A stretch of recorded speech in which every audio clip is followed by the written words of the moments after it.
لا حول ولا قوة إلا بالله العلي العظيم. أعوذ بالله من الشيطان اللعين الرجيم. بسم الله الرحمن الرحيم. يسبح بسم الله الرحمن الرحيم. الحمد لله الذي لا يبلغ مدحته القائلون ولا يحصي نعمه العادون ولا يعدي حقه المجتهدون. الذي لا يدركه بعد الحمم ولا يناله غوث الفتن. الذي ليس لصفته حد محدود ولا نعت موجود ولا أجل ممدود ولا وقت معدود.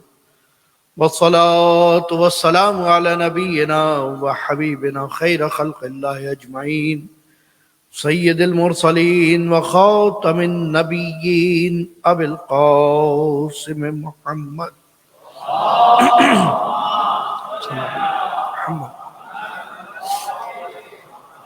والصلاة والسلام على أهل بيته الطيبين الطاهرين المعصومين المظلومين المنتجبين وسيما بقية الله في الأرضين.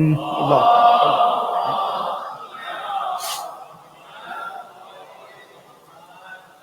واللعنة الدائمة على أعدائهم أجمعين. أما بعد، وقد قال الله تبارك وتعالى في قرآن الحكيم: بسم الله الرحمن الرحيم. يا أيها الذين آمنوا اتقوا الله وابتغوا إليه الوسيلة وجاهدوا في سبيله لعلكم تفلحون. درود پڑھیے محمد والے.